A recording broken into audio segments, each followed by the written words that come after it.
Isang pinagpalang araw sa ating lahat mga kapanalig. Wala tayong travel ngayon, kaya tambay muna tayo dito sa bahay. Sabi ko, sayang yung talento ko na kumausap ng maraming tao. Pag nanonood ako na ibang vlog, hindi naman ako mahihain na tao Kaya samahan nyo muna ako dito at tulungan sa mga ginagawa ko dito sa bahay. Pero ang dami mong what if sa buhay na maiisip na kaya ko bang gawin to? Paano kung mapunta ako at mapadpad ako sa ganitong lugar na Welcome na naman sa akin channel mga kapanalig at makinig kayo sa aking kwento. Madali lang mag-YouTube, oo. Kasi pag once na gumawa ka ng YouTube account, simulan nang magkulitan kasama si Louie TV. Dahil wala naman tayo travel ngayong umaga na ito, naisipan ko na bakit hindi na lang ako maglinis ng bahay. Medyo makalat na kasi. Kung mapapansin nyo, marami nang nakalagay sa taas ng lamesa at syempre sa ilalim nito. Naisip ko lang mga kapanalig na maglagay ng isang working place dito sa lamesa na ito. Yung magagamit natin habang ako ay nag-e-edit. Madalas kasi mga kapanalig pag nag-e-edit ako, nakadapa, nakahiga at kung ano-ano pang estilo na ginagawa ko. Kaya sabi ko, sige, lilinisin ko to. May trabaho si Budang kaya ako munang kikilos dito sa bahay. Pinaplano ko na kung ano pa yung mga gagawin ko at binuksan ko na yung bintana para pumasok naman ang sariwang hangin. ngayon ay Friday, 1:54 PM mga kapanalig, at dito lang ako sa bahay. Wala tayong adventure ngayon. Dito lang nag-iisip-isip ng mga kung ano pa yung pwedeng gawin. At naglinis lang ako dito sa taas. At itong lamesa na to, yung pinagpapatungan ng ating camera ngayon, na inilinis ko para maging ko na siya, working place. Kasi mag-i-stay rin ako dito halos palagi. Kaya ginawa ko, nilinis ko yung lamesa para hindi ako nakahiga pag nag-edit, hindi ako nakadapa. Parang ang tamad kasi tignan pag ganun. At saka para mapil ko rin na talagang yung pag-i-edit ko na bilang trabaho as a content creator, no? Kaya inayos ko yung lamesa. Marami na kasi kaming gamit dito at yung iba hindi ko na alam kung saan ko ilalagay. Kaya kung ano na yung mga pwedeng mailigpit, yun na lang muna. At tatanungin pa natin si Budang mamaya kung ano pa yung mga pwedeng itapon na sa hindi. Marami kasi mga importante dito mga kapanalig na papeles. Dahil nga sa bangko siya nagtatrabaho, so hindi tayo basta-basta pwedeng magtapon ng kung ano-ano. Baka mamaya maghanap siya. Ayan, tapos naglaba-laban na rin ako kanina. Hindi pa naman siya tapos. Para maging tayo ngayong araw na ito, kahit pa paano may ginagawa pa rin tayo. Hindi lang tayo nakatenga dito sa bahay, nagtatrabaho pa rin kahit pa paano. Kailangan ko na ng ganitong lugar mga kapanalig pag nagtatrabaho ako. Kasi medyo matrabaho na ngayon yung pag-i-edit. Kasi na ako, nagsusulat-sulat na ako. Kailangan isulat mo na yung mga gusto mong sabihin para hindi mo makalimutan habang nagbo-voice over ka. Kailangan isulat mo na yung mga gusto mong sabihin para pag nagbo-voice over ka, dire-diretso. Hindi yung putol-putol o makakalimutan. Ganun kasi ako dati. May part na tinatamad akong magsulat kasi hindi naman ganun kaganda yung sulat ko mga kapanalig, no? Kaya shout out po sa lahat na nakakita ng sulat ko, lalo na yung mga bumili ng t-shirt ko. Kasi sariling ko po yun, sulat ko, no? Nakita nyo kung gaano kapangit. Kaya ayun, gagawa na ako ng area kung saan ko lahat may sasagawa yung trabaho ko ng maayos at komportable. So ang tagal na ng laptop ko na to, hindi ko na ganong nagagamit. Pero si Budang, nagagamit niya pa to sa mga ibang bagay. Ayan about sa trabaho niya sa bangko, nagagamit niya po yung laptop na to. Dati kasi dito ako nag-e-edit ng mga vlog ko mga kapanalig. Kaso nga lang, mas nasanay na ako sa cellphone kasi mas siya kumbaga kahit saan mo siya dalhin o kahit saan ka mahinto, pwede kang mag-vlog. Pag cellphone lang yung gamit mo sa pag-e-edit. Pag mga ganito kasi yung dala mo, medyo pa siya, malaking space pa yung kakainin doon sa mga lalagyan mo, no? So weird. Wala pa nga ako sticker dito. Ayan. Kaya hindi ko makikita yung sarili ko na kung masasanay ba ako mag-edit ulit sa laptop. Kasi napakadali lang at napaka-basic ng pag-e-edit sa cellphone mga kapanalig. Kaya yung mga nagtatanong kung ano yung ginagamit kong pang-edit, cellphone lang mga kapanalig na power director. Napakatagal ko na siyang talagang kasama sa buhay ko sa pagbablog, yung power director na yan. Kahit may hinto ka sa kanto, sa gubat, sa bandang dagat, upo ka lang doon, mag-edit ka na, pwede, magpasa ka ng video. Ganun yung nangyayari sa travel vlog ko, mga kapanalig, no? So, pag lumipas ang hapon, ganyan. I mean, pag lumipas ang araw, mga bandang hapon, pag nakastop kami sa mga resort o kung saan lugar na kami ay magpapahinga, ganun ang ginagawa ko. Nag-i-edit na ako agad para may upload na at meron kayong mapanood. Ganun yung diskarte ko eh. Noon yun, mga kapanalig. Noon yun, na wala pang mga voice over, wala pang mga kung ano effects, kung ano music. Kaya ko yun, hindi ko lang alam ngayon, no? Dahil dinagdagan nga po natin ng kulay itong vlog natin. May mga drone shot pa na kung ano-ano pa. Kaya hindi siguro kakayanin ng mag-travel vlog ka tapos everyday makakapag-update ka o makakapag-edit ka agad tapos ma-upload. Mahirapan na siguro ako ngayon. Titignan lang natin, siguro 2 days, mga ganyan bago ma-upload. Lalo na pag nasa ibang lugar. May mga plano ko ngayon at iniisip, mga kapanalig, na gusto kong gawin. Kasi nanonood ako kay Boy First Time. Yan, na-inspire ako sa mga pinagdadaanan niya ngayon. Ganyan. Parang mga yung van life niya. Hindi ko pa masyado nakukumpleto yung kanyang pero nakakatuwa kasi about camping rin siya. Tapos yung mga pinagdaanan niya rin ngayon na yung parang na-stress siya nung una. Basta, nood kayo kay Boy First Time, lalo yung mga mahilig sa camping. At marami kayong matututunan. Kumbaga, nakita ko rin yung yung pag-uumpisa niya tungkol sa van life. Iniwan niya yung motor. Mga ganun na part kasi ako, plano ko rin magmotor. Ang inaalala ko lang sa motor, mga kapanalig, wala tayong safe na parang nakakaalangan pa rin na pag uminto ka sa isang lugar tapos matutulog kayo. Hindi safe no? Tapos tent lang. Hindi katulad nung ginagawa niya ngayon na van. Kahit saan ka huminto rin, pwede ka magstay, pwede ka latag lang ng tent sa harap, tapos pag gusto mo matulog, papasok ka na sa loob. Baga, ang sarap sa pakiramdam ng ganun, 'di ba? Nangangarap din ako ng mga iba pa, pero isa-isay lang natin yan at abangan nyo, mga kapanalig, kung ano pa yung magiging takbo ng aking YouTube channel sa panibagong naman to, tawag dito, panibagong kabanata ng aking pagbubuhay vlog. Sa pagbablog talagang ganyan dumadating. Ako nga, mag 4 years, 5 years na ako nasa mundo ng vlog. May mga time pa rin na talagang madadown ka at mapapaisip ka kung ano ba talaga yung mga gusto mo pang gawin sa buhay. Panalig, no? Kaya sabi ko, tuloy-tuloy lang at kumukuha ko ng mga inspirasyon sa yung mga ginagawa ko rin ngayon. At ayun, natutuwa naman ako. Sabi ko, ganun talaga ang buhay eh. Kailangan mo talaga sumubok para malaman mo kung ano ba talaga, kung kaya mo ba o kung ano ang magiging resulta.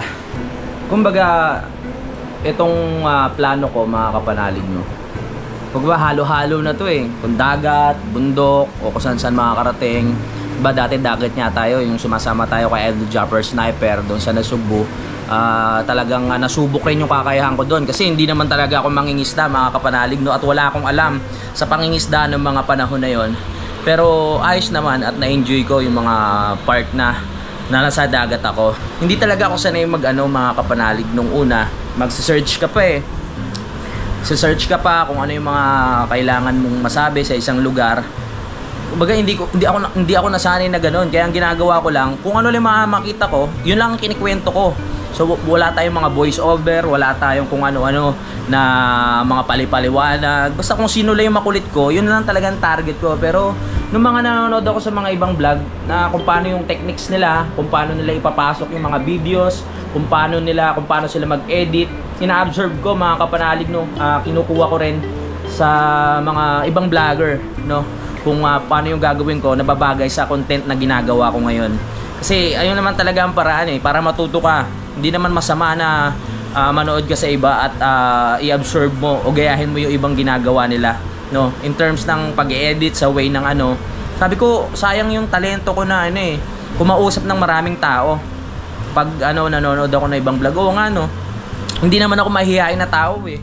So kung kahit saan ako mapunta, pwede akong makisalamuha sa mga tao, pwede akong magtanong kung ano ba yung may magandang lugar dyan, di ba? O pwede tayo makitulog kung pwede. Yung mga ganong part na naisip ko sa sarili ko na dapat pala hindi ko ikulong yung sarili ko sa isang lugar lang. na hindi ako mag-explore. Kaya maraming salamat po talaga sa lahat ng nag-i-stay ngayon dito sa channel ko at sinasabayan lang kung ano yung trip ko sa buhay. Maraming salamat po sa inyo kasi madami ako inisip ng mga nakaraan. Hindi ko alam kung ipagpapatuloy ko ba, kung ano ba yung mga pinaplano ko na mag-travel at subukan. Ang dami na ngayong mga vloggers, mga kapanalig, na gumagawa ng mga travel na to. Pero ang dami mong what if sa buhay na maiisip na kaya ko bang gawin to? Paano kung mapunta ako at mapadpad ako sa ganitong lugar na hindi ko alam yung gagawin ko? Paano na ako ngayon? Puro ganyan ako eh. Iniisip ko puro what if. Kaso nga lang, kung puro what if tayo sa buhay, hindi natin malalaman kung hindi natin susubukan eh. Napakahirap minsan labanan ng o pag-overthink, anxiety, yung mga ganyan. Kasi papasok yan dyan eh. Minsan maghapon parang iniisip ko ano ba magandang way para tawag dito, para may pagpatuloy ko itong mga plano ko. Kaya nitong mga nakaraan ayos naman, pero hindi na katulad dati, mga kapanalig, na talagang halos isang araw nakakatatlong vlog tayo, minsan 4 pa nga, no? Kumbaga linagyan lang natin ng pinakamagandang quality itong vlog natin, na hindi lang basta-basta makapag-vlog lang at makapag-upload, yung mga ganun. Gusto ko maging proud ako sa sarili kong channel, na pag tinanong ako na ano bang channel mo, Louie, proud akong sabihin na ito po yung channel ko, na alam kong mag-i-enjoy sila sa mga ginagawa ko. Katulad nga na pagta-travel, malilibang sila at ayun, at marami rin silang matututunan. Kaya yun ang pinaka tina-target ko ngayon, no? Hindi lang as a vlogger na gusto mo lang mag-vlog, ganon. Gusto ko meron din kayong mga impormasyon na makukuha sa akin kung saan man ako pumupunta na lugar, at para marami rin tayong makilala, mga kapanalig, para maibahagi rin nila yung buhay nila sa mga lugar na pinupuntahan natin, di ba? At marami tayong maging bagong subscriber at mga kaibigan pag lumilibot tayo, no? At maipakalat din natin sa kanila kung ano yung mga gusto mong gawin sa buhay. May makausap tayong tao, makapag-share din tayo. Yung mga ganun ang target ko ngayon. Kasi 32 pa lang ako, mga kapanalig, bata pa. Marami pa akong pwedeng gawin at marami pa akong kayang gawin. Kaya maraming salamat talaga sa mga naniniwala sa kakayahan ko. Nag-iisip pa ako ng mga iba vlog natin na talagang yung talagang magiging masaya rin ako, yung parang gano'n. Yun, parang yung parang ginagawa mo siya dahil yung parang ginagawa mo siya dahil masaya ka at gusto mo, hindi lang ginagawa mo yung bagay dahil kailangan. Yung parang gano'n yung ibig ko sabihin, mga kapanalig, no? Yan. Eto ako ngayon, nandito ako sa Nabotas, pero babalik tayo ng Kampanalig sa tamang oras. Meron lang ako pinaplano dito na content kasi magpapiesta dito sa lugar namin, mga kapanalig. At first time ko na mapapakita sa inyo ang piyesta dito sa Tansa Nabotas. Kaya nagpe-prepare ako, merong mga karera ng bangka, meron at kung ano-ano pang mga events dito sa Tansa Nabotas. Kaya ayun, dito muna ako, no? At nandoon naman si Kuya at si Kadede na nagbabantay. So sa part na to, ayun, panoorin yung mga vlog nila Kuya, ni Kadede, no? At sa inyo, sa kanila nyo po malalaman yung mga updates doon sa bahay. At para hindi na rin maghati-hati yung views nyo, no? Sa lahat po na nag-aabang ng mga vlog ko sa Kampanalig, sila po ang puntahan nyo. Yan si Utol, si Kadede, yan ang mga tropa natin doon na talagang nag-aayos o tumitingin ng bahay. Ilang araw na akong medyo, hindi naman sobrang down o nade-depress, pero ninalabanan ko yon ng paggalaw o sipag. Umaalis ako, naghahanap ako ng mga lugar na mapupuntahan at may iba-vlog natin. Kaya ayun, laban pa rin, 'di ba? Kasi kung hindi mo lalabanan 'yan at maghapon ka lang ditong hihiga at wala kang gagawin, mas lalo kang mahihirapan makabangon. 'Di ba? Katulad kanina dito, naglinis-linis muna nga ako para mas makondisyon yung katawan ko, makapag-isip ng maayos, kasi pag pinagpapawisan tayo, mas maganda yung flow ng ating utak o dugo, 'di ba? Kaya yung ang ginawa ko. May isa lang ang problema ngayon kasi parang naiwan ko yung battery ko sa lugar kung saan ako pumunta nung mga nakaraang araw at nagtatanong ako pero hindi ko wala raw silang nakita. So ayan ang problema ko ngayon kasi 2 battery na lang yung natitira sa akin at nawawala yung 4. Pag meron kasing time na nawawala yung mga gamit natin mga kapanalig, lalo na pag nakakatulong sa trabaho natin, may time na parang panghihinaan tayo dahil wala tayong magagamit. Pero sana nandyan lang yun. Hindi naman ako kinakabahan eh, kasi pag once na kinabahan ka talagang wala. Pero pag parang kalmado lang naman yung utak mo na parang nandito lang siguro yan sa gilid-gilid na hindi ko lang alam kung saan ko nalapag, no? Nandyan lang yan. Kanina pa ako naglinis na ako ng kaunti. Ang dami na kasi namin gamit dito. Alam nyo mga kapanalig, madali lang mag-YouTube, no? Ito, natutunan ko to dun sa pinanood ko kay Boy first time. Na-inspire ako sa sinabi niya na madali lang mag-YouTube. Oo. Kasi pag once na gumawa ka ng YouTube account, YouTuber ka na, 'di ba? Madali lang gumawa ng account at makakapag-YouTube ka na, pwede ka na mag-upload ng video. Ang kaso nga lang, ang mahirap diyan ang maging content creator, no? Katulad namin na nag-iisip ng mga content ngayon na kung ano ba yung mga mas magagandang gawin para mas tangkilikin ng tao at para maging masaya yung mga viewers namin. Kasi dito susubukin yung tatag mo mga kapanalig, yung tibay mo na pagiging isang YouTuber o content creator, kung hanggang saan ka ba, yung kapasidad mo na kung hindi ka ba agad susuko. Kasi dadating talaga tulad nga ng sinabi ko na parang mararamdaman mo na parang napapagod ka na, tapos parang wala namang nangyayari sa mga ginagawa mo. Sa side ko naman, maganda yung mga nangyari, no? Lalo na nung mga nagumpisa ako. At syempre, habang tumatagal ang panahon, gusto mo naman may mabago as a content creator na mag-improve kayo sa sarili mo. At para ayun, talagang maging proud ka sa sarili mo na as sabi mo content creator ka, di ba? At welcome po sa lahat ng mga bagong viewers ko. Ako nga po pala si Louie TV na muling sumusubok sa mga hamon ng buhay at sumusubok ng mga makabago naman, no? Lahat kung anong pwede nating i-content, i-vlog, halo-halo na dito sa channel ko mga kapanalig pinaghalong documentary, adventure, comedy, chismisan, may trivia kahit papaano na matutunan at kung ano-ano pa. Kaya kayo mga kapanalig, kung nagkakaroon kayo ng problema o nadadown kayo, huwag kayong mahiya o matakot na kumuha ng suporta sa ibang tao, idea sa ibang tao, lalo na kung gusto nyo malaman kung ano ba yung mga dapat gawin. Pwede kayong syempre tumingin-tingin, humanap ng mga kausap para magkaroon ng mga bagong idea. Hindi yung sa sarili ninyo lang, 'di ba? Kailangan matuto tayong humingi ng yung tanggapin nyo sa sarili nyo na hindi nyo kaya, na kailangan nyo rin ng tulong ng iba.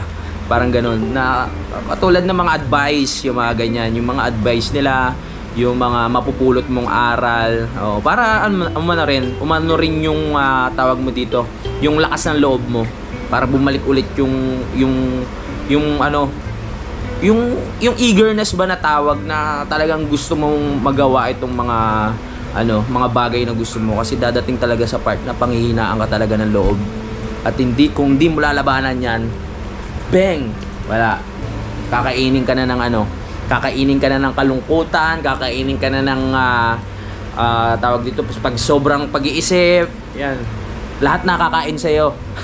Kaya kung hindi ka babangon at hindi ka mag-iisip na paraan, naku po, uunti-untiin ka na yan, no? Mag-umpisa muna sa leeg, sa paa pala muna, paakyat, yan.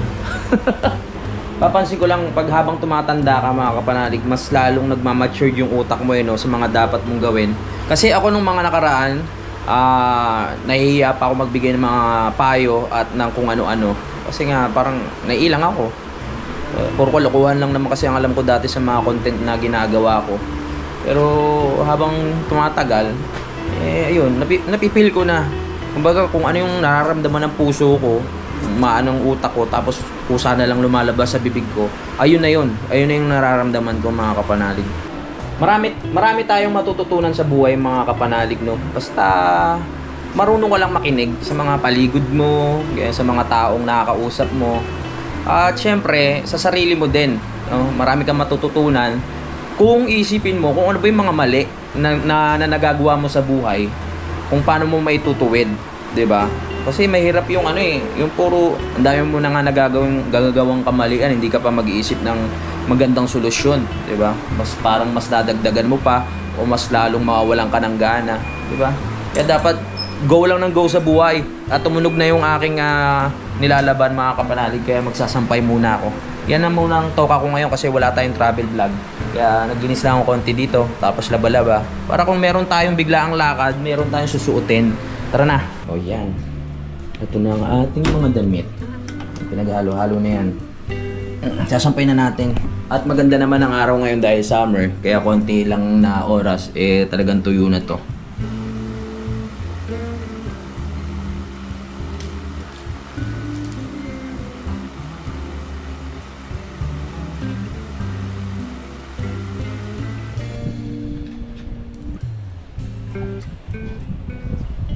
Nakita ko na sa wakas, nandito lang pala sa ilalim ng kama yung mga battery ko, mga kapanalig, no?